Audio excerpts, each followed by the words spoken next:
Кыргыз-казак чабыштары 18-кылымдын ортосу 19-кылымдын ортосуна чейин 1760 жылдын башында Орто жүз казактарынын султандары кыргыздарга жоортул уюштуруп, көп болжолу болушкан.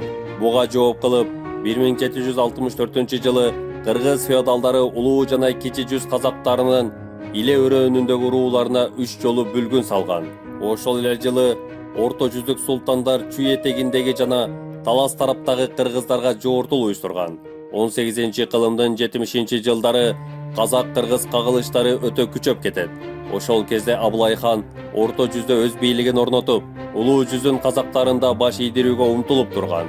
Анын кыргыздарга каршы уюштурган алгачкы жоортуулун Кыргыздын Кытай уруусунан чыккан касиеттүү баатыр Каработо би баштаган таластыктар токтоткон.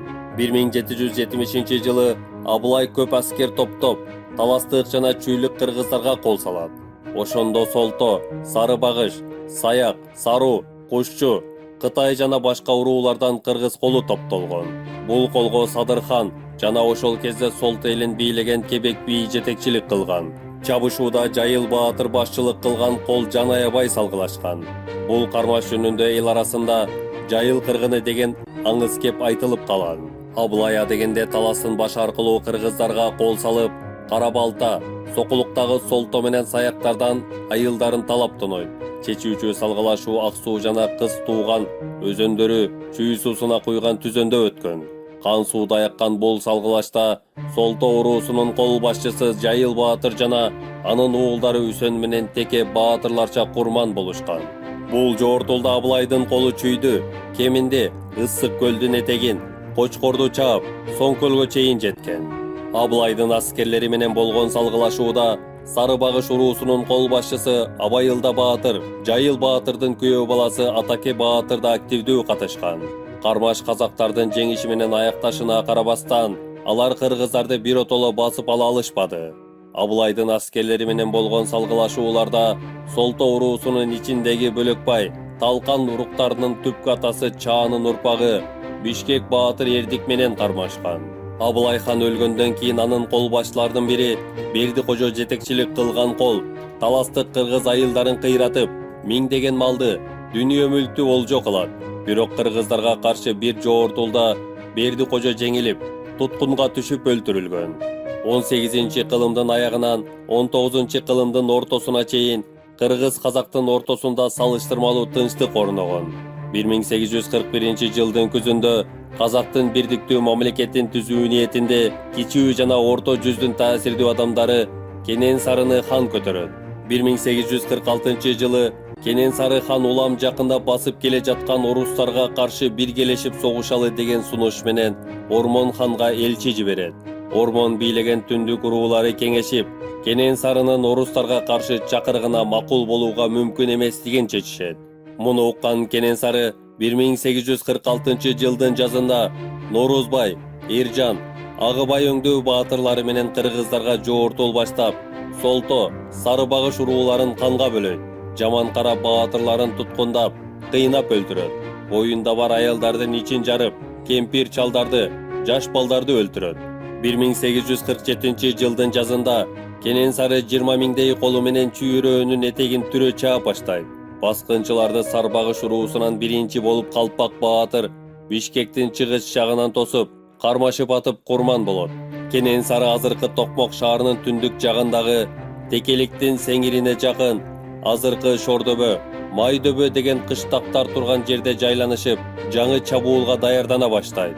Кенен Сары чабуулун жүргүзүп атканда Бишкек, Токмок чектериндеги Кокон хандыгынын аскерлери өздөрүнүн букаралары болгон кыргыз элин баскынчылардан коргоо, чабышты токтотуу үчүн эч кандай аракет кылбай, чептерине бекинип жатып алган. Кыргыз билермандары кол курап Кенен Сарынын чабуулун тосот. Бул согушта кыргыз колун Ормон хан, Жантай, Жаңгараш жетектейт. Бул согушта Ормон хан кол башчы катары Айлакердигин көрсөтөт. Жоонун үшүн алыш үчүн ал жигиттерди 10-15тен топ-топпо бөлүп, Шамшы 11 жылга тоолоруна жиберип, күндүзү Чичирканак, Карагай тал сүйрөтүп, чаңды асманга буратат. Түн кире ар бир жоокерге өз-өзүнчө алоолонтуп от жактырат. Мунусу түмөндөгөн аскер тоо ашып келип, өргүп жаткандай таасир калтырат. Ормондун бул айласы казак колун катуу сестентет.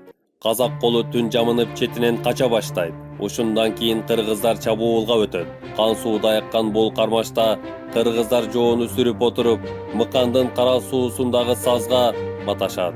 Душмандын көбү сазга тыгылып өлөт. Аман калгандары колго түшүп эришет. Кенен Сары менен Ноорузбайды Сарыбагыштын чечей уругунан Дайырбек, Жарбан уругунан Калча, Аксакал деген жигиттер колго түшүрүшөт. Ошентип өзү келип катылып, тынч жаткан элди ырайымсыздык менен кырган Кенен Сары жакын адамдары менен кошо өлтүрүлөт. Кенен Сарынын колун талкалагандыгы үчүн орус өкмөтү Ормон хан менен Жантайды алтын медаль, алтын жип менен саймаланган чепкен менен сыйлаган.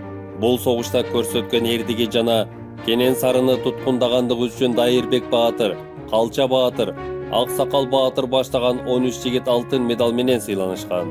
Согуш бүткөндөн 6 ай өткөндөн кийин 1847 жылдын 22 августунда казактардын Копал чебинде орус өкмөтүнүн ортомчулугу менен кыргыз-казак калкынын ортосунда тынчтык келишими түзүлгөн. Кыргыз-казак чабыштары Боордош эки элдин башына каран түн түшүргөн кайгылуу окуя катары тарыхта калды. Бул чабышта сабак алган эки элдин мыктылары кыргыз-казак мамилелерин бекемдөө үчүн көп аракеттерди жасашкан. Натыйжада 19-кылымдын ортосунан Совет бийлиги орногонго чейин кыргыздар менен казактардын ортосунда боордоштук мамиле, ынтымак арткан. Бул иште кыргыздын казак элине канаатташ жашаган Сарыбагыш уруусунан Шабдан баатыр, Сооронбай уулу Дүр, Солт элинен Байтик баатыр, Бошкой уулу Өзүбек, Таластагы Кушчу уруусунун билерманы Бөлөкбай бий жана башкалар көп эмгек сиңиришкен.